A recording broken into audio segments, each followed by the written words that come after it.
Are you looking for an experience that will grow your teenagers' faith, increase their leadership skills, and teach them the discernment to engage with the world all around them, all while taking them on the adventure of a lifetime? I mean, who isn't looking for that? If your teenager loves fun, adventure, and wants to grow in their faith and leadership this summer, then send them to Excel's Summer Leadership Camp. Excel's Summer Leadership Camp is a 12-day experience for passionate young leaders looking to discover God's truth, to discern wisely, and live wholeheartedly. Your teenager will embark on a transformative journey in the Blue Ridge Mountains, where they'll build lasting friendships in the context of community, embark on thrilling adventures like camping, rock climbing, whitewater rafting, and they will receive expert training and certifications in categories like CPR and wilderness first aid. Each aspect of the camp is woven together to help them learn to discover truth, to discern wisely, and take godly action in the context of real-life situations. To learn more or begin an application, go to theexcelcamp.org. That's theexcelcamp.org. Hurry, because summer is just around the corner.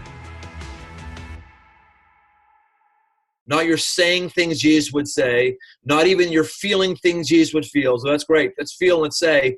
But when you're doing what Jesus would do, then you get to be called a little Christ. Hey everybody, welcome back to the Reclamation Podcast. I'm so excited to bring you today's featured conversation with Brian Tome. In my conversation with Brian today, we talk about adventure as a spiritual discipline, about what it means to get uncomfortable and how that creates space for life change and the Holy Spirit. We also talk about meaningful friendships, particularly for guys, because we all know it can be sometimes a little difficult for guys to connect, or at least different than it is than our female counterparts. I love this little quick and meaningful conversation I get to have with Brian. I think you will too. Also, don't forget, we're still in January, which means that we're still running our contest for some book giveaways. That's right. Everybody who signs up on our email list between now and the end of January 2020 is entered to win one of the books of the authors who have been on the podcast. In 2020, we've got some incredible authors, guys like Justin McRoberts from our last episode, Brian Tome, Josh Gagnon, and we are giving away some of their books. Charles Causey, one of my mentors, coming up in 2020. I know that you're going to love these books. So the way to enter, sign up at twmilt.com, twmilt.com. Also, anywhere you listen to this podcast, it'd be super helpful if you could leave a rating or review. Helps other people find it. Without further ado, here's my conversation with the lead pastor of Crossroads Church, Brian Tome. Hey, everybody. Welcome back to the Reclamation Podcast. I'm excited and honored to have Brian Tome on the podcast today. Brian, how are you? I am great. Utterly great, Tony. Thanks for having me on. Hey, I really appreciate it. And one of the things that I've noticed in the ministry that you're doing at Crossroads and really throughout the United States is this idea of experiential encounters with God. Where did that kind of resonate in your heart, and how did that kind of grow into an idea that seems to be gaining popularity every time I see it? Well, what do you mean by experiential encounters? Man Camp and what you're doing with Phantom Lake and some of the things that are out there that just kind of like really calling people to do something different and not just read or observe. Right. Great question. There's a few different things going on there, Tony. One is, when we look at the scriptures, the things that are recorded, the things that move us are all experiences. If we try to geek out over what exactly was going on with why the golden lampstands in the temple and why the priest had the breastplate they had on and why the pomegranate, I don't know. But what we do know is it was an experience. It was a spectacle for people to go and encounter worship. All the smells, all the bells, all that stuff. Miracles recorded in the Bible. Jesus' ministry grew because people were experiencing something beyond just his teaching. His teaching was an on-ramp, or rather his experiences and the miracles were an on-ramp to his teaching in many situations. So in ministry, if all we're doing is giving people mental new ideas or new fodder, things that make you go, a new twist on a Bible verse, something like that. Right. You're not going to undergo spiritual transformations. That's one element of it. The other element of it is there's an old book, business principle from about 20 years ago. I don't know if you're old enough to know this because you look like you're younger than I am. We look at each other on Skype. Yeah, I'm 39. How old are you? 39. All right, you're younger than me.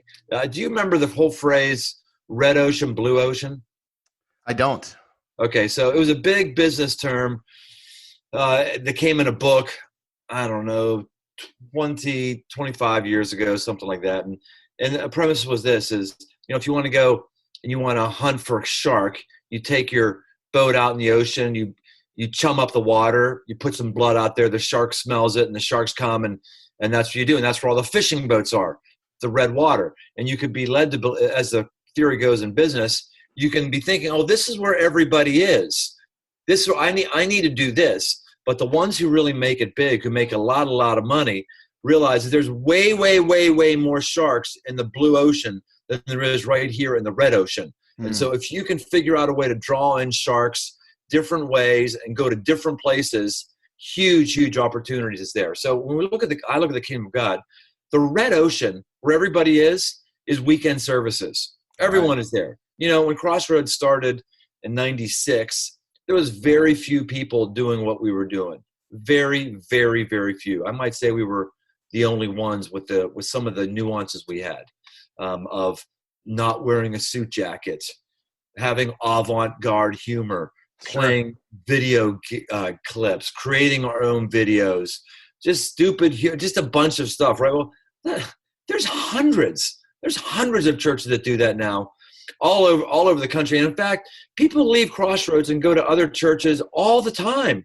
That stuff just isn't that special. No, it's still red ocean. I mean, there's a lot of people there, and I still want to use those old methods, bringing people together for worship and scriptural teaching and having to be winsome, all that stuff. But personally for me, the masses are not in our buildings. The masses are out there in the ocean someplace else.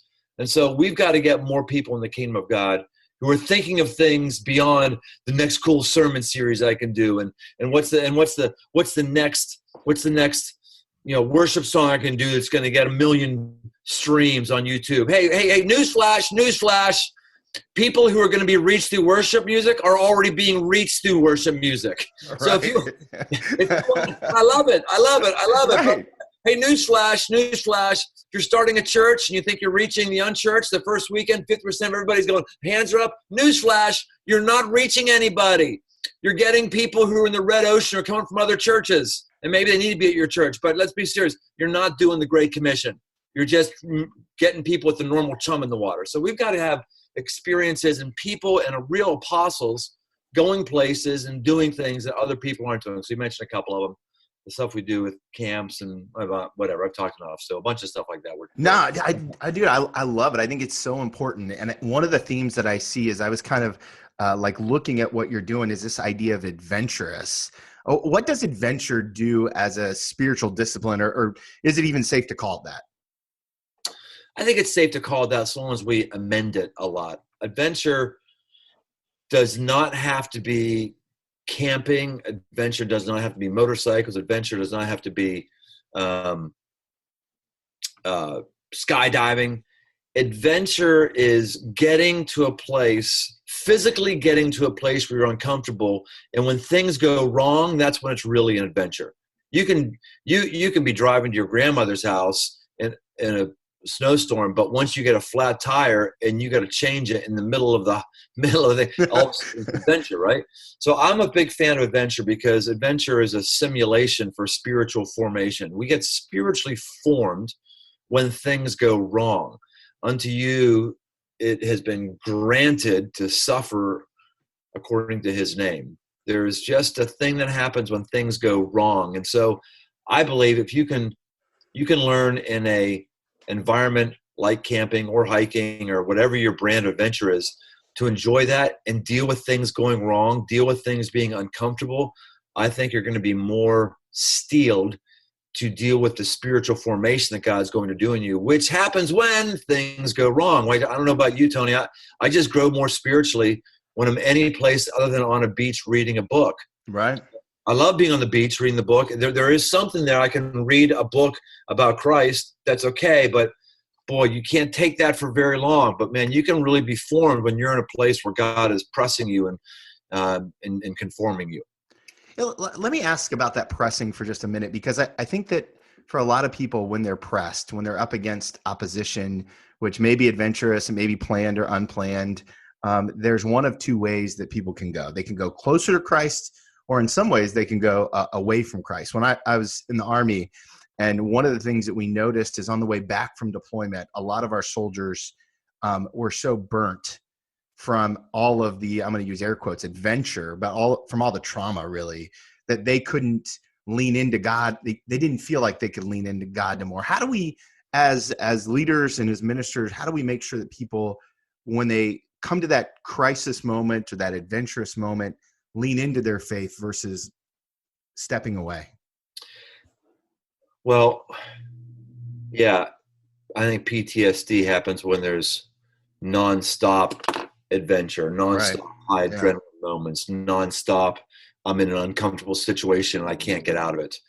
The kind of adventures I'm talking about is there is brief moments of high stress, brief moments of discomfort.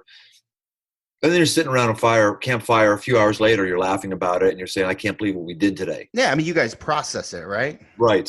So at our camps, we have man camp, woman camp, couples camp, vet camp, father-son camp, mother-daughter camp. We've got a bunch of different. That's the key element of them, is the campfire times at night, after people have pooped in the woods, after people have cleared brush, after people have had arm wrestling competitions, whatever they have happen. There's a safe place around the campfire to have a glass of wine or a bourbon or a Coke or a hot chocolate or whatever it is, and to say, what did I learn today?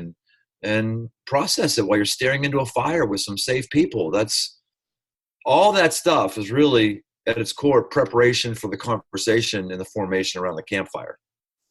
Yeah, in a lot of ways, it's just good old fashioned disciple making, life on life kind of stuff, and taking it out of the normal context. When, as you started to dream and God kind of gave you this vision for the different camps and the experiences, was this formed out of your own walk? I mean, were you formed by an experience that drastically changed the way that you saw God, or impacted it in such a way that you're like, yeah, we need more of this? Yeah, no question. I think it started for me, Tony, when I was, what was the year? About 2001, 2002. I was in a men's group, and a guy in the men's group said, hey, I ride motorcycles, and maybe we should take our wives, go out to Vegas and rent Harleys and hang with our wives and bond for like 3 or 4 days. I thought that was the most stupid, unredeemable waste of money I'd ever heard. Because I was all in on building the church and doing everything that was kingdom focused, right? And we went out there and ran but I thought, well, this is discipleship. I'm discipling these guys, so I'm just going to go along for that. Well, we got out, and I think it was on day 2. We were riding by the Grand Canyon, and it just dawned. My wife was sitting beside me, and it just dawned on me, I hadn't thought about Crossroads for 2 days. Wow. I hadn't thought about it at all, and I felt, I felt rejuvenated. I felt light. I felt bonded with these people. We laughed in the hotel parking lot because we were staying in hotels that day. It was a Harley thing, and it was really, really profound for me. And that made me think, all right, I need to be getting in environments that are outside the norm. That's really what an adventure is. It's an outside the norm environment. And from that just started to build, and I started to tack on and add to different experiences, have a different type of motorcycle experience, or other things. And we're just worn out. We're worn out, Tony. We're worn out and just beat down. The average American is exhausted. The average American is utterly lonely. And the people in our churches are the average American. And so I believe that whatever the most important work God's doing you, if you're in ministry, actually you're not in ministry, the most important work God is doing is the work in you. That's the most important work. Most important work of God is the work He's doing in you. In fact, I think sometimes that God had me start Crossroads just so He could squeeze me and work on me. Like He had me start Crossroads. This is the only way He could use me, or the only way He could form me spiritually. Then when we add to it that if He's made us shepherds, of a specific flock. Shepherds are effective in as much as they know where the grass and the water are for the sheep. If the shepherd can't get the sheep to grass and water, he's a very ineffective shepherd. And so I always pay attention to what grass and water is God leading me to, because the grass and water he's leading me to is likely where he wants to lead his sheep. And so when God starts working, I mean, normally it's to lead other people there as well. So I've been a big adventure guy, big get off the grid guy, big get disconnected and unplugged guy, because I've seen it have spiritual benefits for myself. Now, as somebody who's managing a pretty big movement in your life, how do you set rhythms? Because I hear a lot of times from leaders in and out of the church that they don't have time, like, oh, I'll never use all my vacation, some of those kind of statements that used to be almost prideful statements. How do you, as a leader of a large movement, manage to set rhythms in your life for rest and adventure and rejuvenation? Well, if you're going to lead a movement, it's got to be about more than you. You've got to be able to develop people under you and around you so that you can take more and more time off. And, the larger the thing gets, the more time off you need. At least that's what I found. Mm. And I tell folks who are on staff that I've never been in a meeting where any senior leader said, hey, we need to really promote so-and-so because they work so hard, they don't even take up all their vacation days. No one has ever gotten brownie points for not taking up their vacation days. Right. It's never, ever, ever, ever happened. It's critical for us to have those forced seasons of rest. I have a friend of mine who used to run a neuroscience lab at the National Institute of Health for the government. And he said that he found that the people who were at the bench the longest, the people who put the longest hours in research in the lab, had the fewest amount of breakthroughs. And his hypothesis was, once you get past a certain number of time on the job doing the same kind of task, you're not going to have creative breakthroughs. In his vernacular, we need to shut down the circuits. I mean, as our mind is boiling and the synaptic connections are going, we need, like, when we go to a beach vacation, we go camping, it just shuts down the circuits. Our chemicals don't boil the same way they were. Don't go in the same ruts. And then we fire them back up. We might find new connections and new creativity. So maybe this is why God mandated, one day at 7 as a minimum. Maybe this is why he had all those festivals mandated. He knew that we needed festivals and different things to do. So you're not impressing God, and you're definitely not going to impress anybody, because your lack of recreation, or of course we know is recreation, your lack of rest, is going to lead to you just being average and being normal. This episode is brought to you by Peacock. The new Peacock original documentary, Matthew Perry, A Hollywood Tragedy, dives deep into the beloved actor's rise to fame and his tragic death. 5 people, including Perry's personal assistant, 2 medical doctors, and an alleged Hollywood drug dealer known as the Ketamine Queen, were charged with conspiracy to illegally provide Perry with the ketamine. Explore the details of the case in this heartbreaking special, streaming now only on Peacock. That's a great perspective, and I think one that people often miss. I've heard you say that that friendship for men is one of the most important spiritual disciplines that we can grow. And I wonder, for the guy that's listening right now who maybe feels really alone, how would you tell them or recommend to them to get started on that path to real meaningful friendships? I would say notice for a man, notice what it is that you like to do and go do that, and be on the lookout of when you're at that place. Who is it that you like? Men are not going to, in the old school days, you'd have all these men's accountability groups, and guys would get together and look and go, hey, did you jack off this week? Yeah, I did. You? I did. Okay, man, I need to be more like you. It's just like sitting around and talking about not masturbating. And that kind of fizzles out because no one wants to show up to just say, hey, did we adhere to the rules today? Those conversations are important.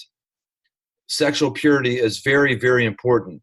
But having relationships that are formed around, are you sexually poor? Are you sexually poor? Sexually pure is going to not last long.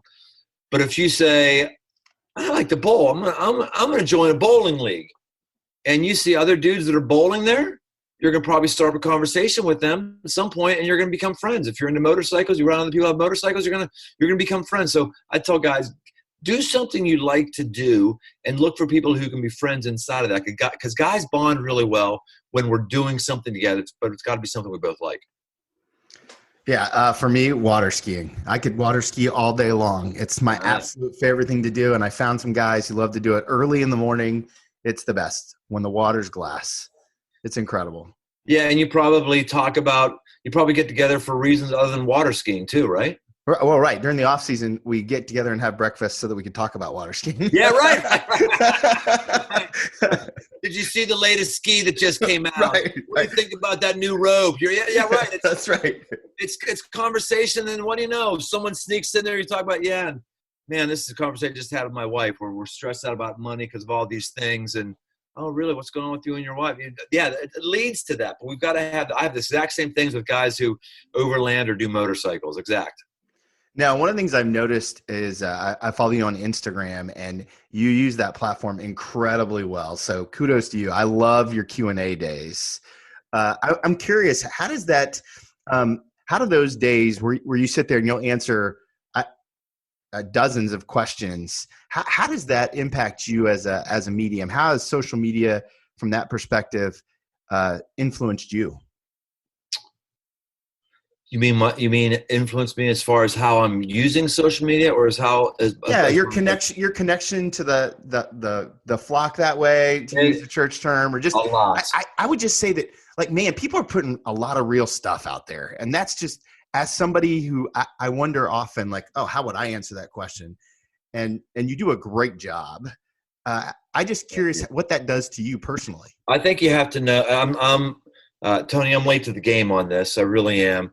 We've got we have some people in our church who were just early foundation leaders in social media and blogging and all that stuff. And I used to call them bloozers, because if you're blogging, you're a loser and all that stuff. And people are trying to get me to do podcasts. I was like, no, I don't need. I've got a stage to preach from. I got that. I don't need to do all that stuff. And I was woefully wrong. I was wrong. So in the last year, I've been trying to make up for lost time. And one of the things that I've done, and I think we as pastors have to do, is you have to say to yourself, what is it you want to do with your social media platform? What is it that you want? And I think there's a number of different things for that. My situation, what I want two things. I want a connection point for people who are already in our church. And two, I want to reach people who aren't being reached by other social media accounts all across the country. That's what I do. We did an interesting, we hired someone to do an analysis of who follows me on social media. And there was the top 20 people. If we looked at who has people in common with me, like my followers follow who else? Sure. Number one person in common was Ellen DeGeneres. Wow. Number two was Jimmy Fallon. Huh. The only pastor in that top 20 was Rick Warren at number 19 or 18 or something like that. No kidding. That's the only one. And I was like, wow, I wasn't trying for that, but that's actually in my heart. If you take a look at these guys who've got, 100,000, 300,000 followers, a lot of those guys, they have churches of 1,000. They got 300,000 followers.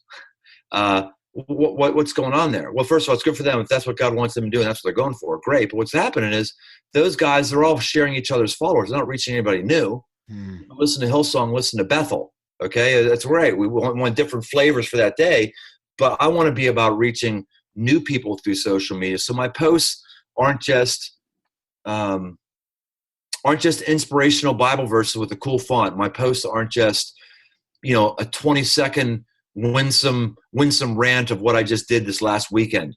There's sometimes that, but they're grittier than that. They're trying to be more encouraging. They're just trying to give people something they wouldn't expect from a pastor. And so that's what I'm trying to do. I'm not saying it's what you need to do, but you can't just say, I'm going to need to spend more time on social media. Why? What is it you want? What is the thing you're trying to go? Who is it you're trying to serve? And then have things operate with that. The questions are big. I mean, when we do the questions, when I do those, it's dozens on those days when I do it, dozens, because when I do those questions, I'm not trying to serve the theological egghead who wants a thorough theological response to their question. There's a place for a thorough theological response for a question. Sure. It's not in whatever 100 characters or whatever it is on the screen of an Instagram post. I'm trying to reach someone who says, can you really be like coherent and have fun and follow God at the same time? That's what I'm trying to do. So I'm not giving ironclad arguments as to why things are. It's just how one man processes this, and it's effective for that. Well, and I love the like you said, the grit. I was thinking to myself, if I was going to describe it, it's like a snarky theologian. Like you're just not going to have the debate with the guy who wants to have the debate. You're just here to say, hey, this is my opinion. If you don't like it, go follow somebody else. I don't care. Right. I think there's a beauty to that, and I think the way that you approach communication is really good for that, and that does bring me to your latest book, Move, which is a men's devotional, 66 different devotionals. So why is this the right time for a devotional like this for men? Well, there's not many devotionals for men, and the ones that are sort of a female format, except it's for men. Right. So when I say it's so true. It's so frustrating. Yeah. So when I say a female format, I'm not just talking about the cover with clouds on it or something like that. Women like to talk. They like to go out to lunch and just be with one another. That's great. That's very godly. That's wonderful. Guys really don't want to go out to lunch and just be with one another unless there's a point. What's the point we're trying to do?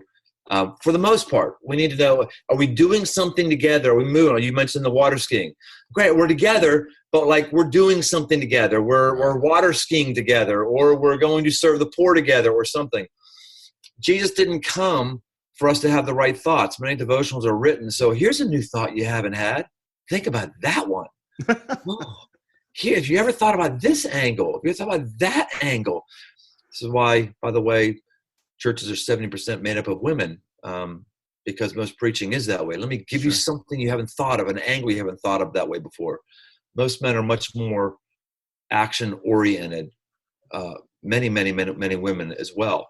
So I wanted to do a devotional that would have scriptural truth, and there are a lot of angles in there that people haven't thought of before. A lot of angles. I go on a couple of you want me to, but the point of the angles I give people in the scriptures is, so today you move, you do something different. Becoming like Christ means you are doing things Jesus would do.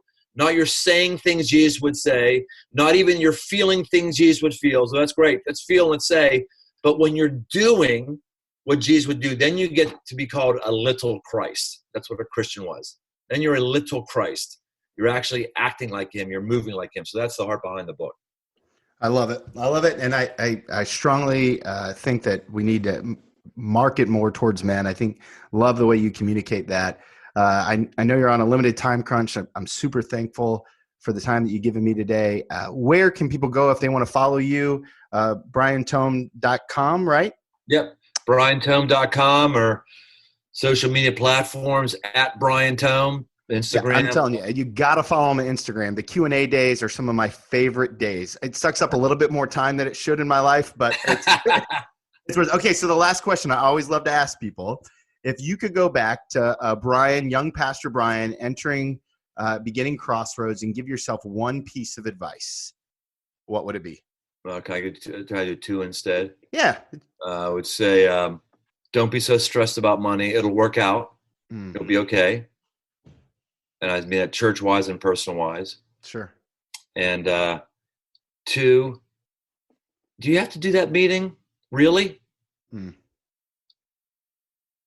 lot of meetings I did, I just didn't have to do it. It was stupid. I just felt like, good, I'm working hard. I'm going to meetings. I think that's probably going to resonate with a lot of us. Yeah. So thank you so much for the time today. I really do appreciate it. My pleasure, Tony. Great to be with you and your listeners. It was a lot of fun. Hey, everybody. Thank you so much for taking the time to listen to the Reclamation Podcast. I know that you love this conversation with Brian as much as I did.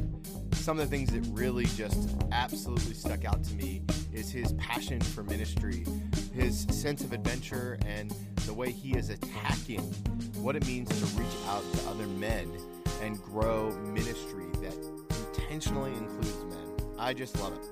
So there are lots of ways to connect with Brian. Obviously, his podcast, The Aggressive Life, his new series on Amazon Prime, and then please follow him on Instagram.